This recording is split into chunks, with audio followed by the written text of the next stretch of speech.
Ladies and gentlemen, my first guest tonight is the highest-ranking Democrat in the United States Senate. Please welcome Senator Chuck Schumer.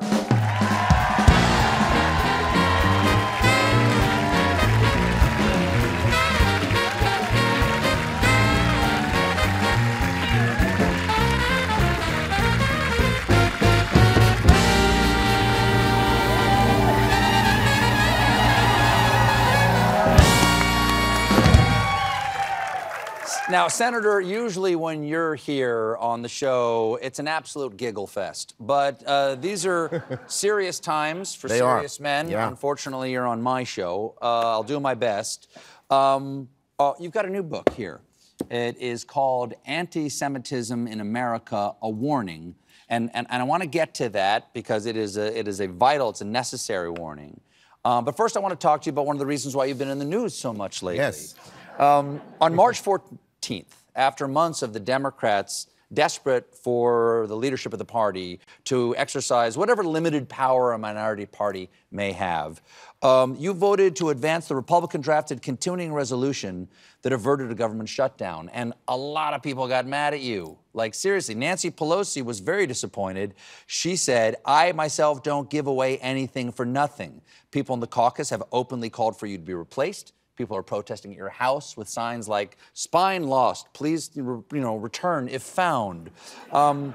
Before you explain, I'm sure very reasonably, why they should not be mad at you, right? Can you put yourself in their shoes for a moment and try to understand why they are? People are angry. I'm angry because Donald Trump is doing such damage to America, to the working people of America, trying to take away so many things. But do you know why they're mad at you?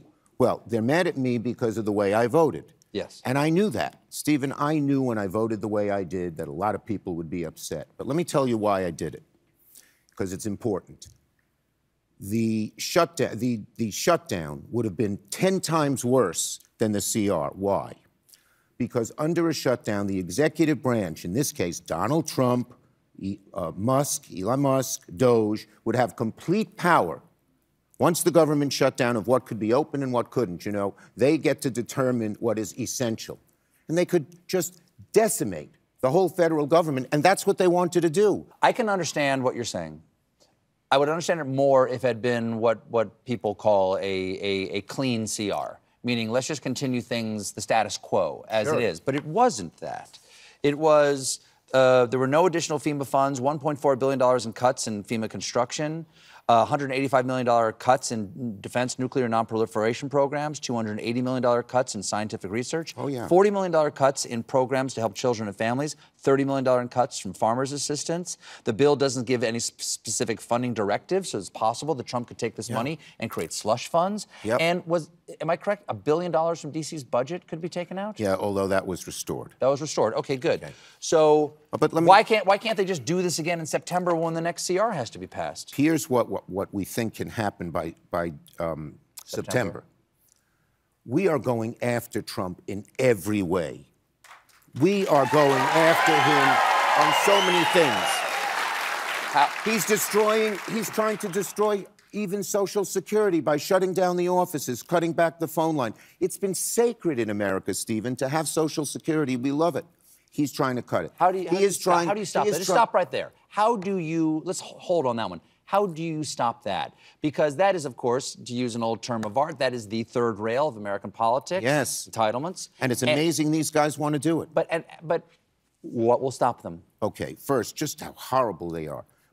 Musk says Social Security is a Ponzi scheme. Tell that to a senior citizen who has that $1,100 a month helps them buy their medicine. Wait, you got to hear this one. Your audience, everyone got to hear this one. So Lutnick, the Commerce Secretary, who's a billionaire, of course. They have all billionaires running that show. He says, my mother-in-law wouldn't miss a check from Social Security. Well, every mother-in-law, Stephen, who has a billionaire son-in-law wouldn't miss it. Everyone else would. So they're going. He said only fraudsters and thieves actually would complain about missing their check. Yeah, they are just so out. And Trump himself, he spent 10 minutes on the State of the Union address lying about Social Security. How about these tariffs they want to put in today? It's going to... You're not allowed to do that. You're not allowed Sorry. Either they react or they don't. We don't do this here. Sorry. I know you always wanted to be a conductor. I know that. Yes, so go ahead. Okay. The tariffs, if they put them in the way he said he's going to do, $2,000 increase in the costs of the average American family, all to pay the billionaires. Next week, we're going to go after them on these huge tax cuts for the billionaires. So if Democrats do the right thing, and we go after Trump in all these ways, over and over and over again, they will see, one, he's breaking all his promises. He said, by the way, when he ran, he made all these promises, and a lot of people believed him.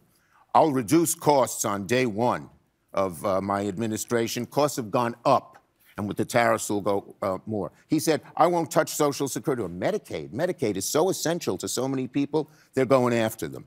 So people will see that he's broken his promises if we keep going after him every single day, and they will see whose side, that he's not on their side, he's on the side of his billionaire buddies. And once that happens, they won't have the strength to do what they did now. We have to take a quick break. We'll be right back with more Chuck Schumer, everybody. Stick around.